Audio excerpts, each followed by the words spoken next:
بہت عرصہ پہلے ایک گاؤں میں جو ندی کے کنارے تھا، ایک ہوشیار سپاہی دھول بھری گلی سے نیچے جا رہا تھا۔ اس کی حرکت سست تھی کیونکہ اسے سخت بھوک لگی ہوئی تھی۔ اس وقت اسے ایک اچھا اور گرم کھانا کھانے کی طلب تھی۔ جب وہ سڑک کے کنارے ایک گھر کے پاس پہنچا تو اس نے سوچا یہاں رہنے والے کے پاس میرے جیسے بھوکے مسافر کے لیے کچھ کھانا ضرور ہوگا۔ میرا خیال ہے کہ میں جا کر پوچھوں۔ اور یوں سپاہی گوبھی، آلو، پیاز اور گاجروں سے بھرے باغ سے گزرتے ہوئے لکڑی کے دروازے کی طرف بڑھ گیا۔ گھر کے سامنے پہنچ کر جیسے ہی دستک دینے کے لیے اس نے ہاتھ بڑھایا، تب دروازہ اچانک کھل گیا۔ دوسری طرف ایک بوڑھا آدمی کھڑا تھا۔ اس کے ہاتھ کولہوں پر تھے اور اس نے تیوری چڑھائی ہوئی تھی۔ تم کیا چاہتے ہو؟ بوڑھے نے بدتمیزی سے کہا۔ پھر بھی سپاہی اسے دیکھ کر مسکرایا۔ میں ایک گاؤں کا سپاہی ہوں جو یہاں سے زیادہ دور نہیں ہے۔ میں آپ کے پاس یہ پوچھنے آیا ہوں، کیا آپ کے پاس کوئی کھانا ہے جو آپ مجھے دے سکتے ہیں؟ بوڑھے نے سپاہی کو اوپر نیچے دیکھا اور بہت دو ٹوک جواب دیا، نہیں، اب چلے جاؤ۔ سپاہی اس سے باز نہ آیا۔ اس نے ایک بار پھر مسکرا کر سر ہلایا۔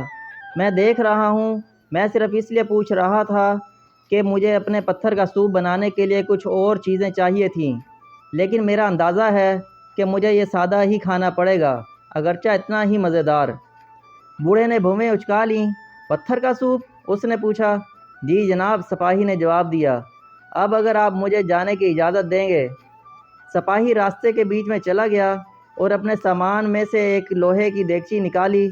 ایک بار جب اس نے پانی سے اس کو بھر لیا تو اس کے نیچے آگ لگانے لگا۔ پھر بڑے اہتمام کے ساتھ اس نے ریشم کے تھیلے سے ایک عام سا نظر آنے والا پتھر نکالا اور آہستہ سے اسے پانی میں گرا دیا۔ بوڑھا حیرانی سے اپنی کھڑکی سے یہ سب دیکھ رہا تھا۔ پتھر کا سوپ؟ اس نے خود سے پوچھا۔ یقیناً ایسی کوئی چیز نہیں ہے۔ اور تھوڑی دیر بعد سپاہی کو ایک چھوٹی سی چھڑی سے پانی ہلاتے دیکھ کر بوڑھا آدمی باہر نکلا اور سپاہی سے پوچھا، تم کیا کر رہے ہو؟ سپاہی نے اپنے برتن سے نکلنے والی بھاپ کو سونگھا اور اپنے ہونٹوں کو چاٹتے ہوئے کہا، آہ، مجھے پتھر کے سوپ سے زیادہ کوئی چیز پسند نہیں ہے۔ اس نے پھر بوڑھے کی طرف دیکھا اور کہا، یقیناً تھوڑے سے نمک اور کالی مرچ کے ساتھ پتھر کے سوپ کا ذائقہ لاجواب ہو جاتا ہے۔ ہچکچاتے ہوئے بوڑھا اندر گیا اور نمک اور کالی مرچ لے کر آہستہ آہستہ سپاہی کے حوالے کر دیا۔ بالکل، سپاہی نے پکارا۔ جب اس نے انہیں برتن میں چھڑک دیا، اس نے ایک بار پھر بوڑھے آدمی کی طرف دیکھنے سے پہلے اسے ہلایا۔ لیکن آپ جانتے ہیں، میں نے ایک بار گوبھی کے ساتھ پتھر کے اس حیرت انگیز سوپ کا مزہ لیا ہے، وہ لذت میں آج تک نہیں بھولا۔ اس کے بعد بوڑھا آدمی اپنے گوبھی کے پودوں کے پاس پہنچا اور سب سے پکی ہوئی گوبھی اٹھا کر سپاہی کو دے دی۔ اوہ، کتنی شاندار ہے! سپاہی نے گوبھی کو کاٹ کر برتن میں ڈالتے ہوئے کہا۔ اس نے برتن سے اٹھنے والے دھوئیں کو ایک مرتبہ پھر سونگھا اور بوڑھے سے کہا، کیا تم جانتے ہو، یہ سوپ چند گاجروں کے ساتھ بادشاہوں کے کھانے کے قابل ہو جاتا ہے۔ بوڑھے نے سوچتے ہوئے کہا، مجھے لگتا ہے کہ میں کچھ گاجریں لا سکتا ہوں۔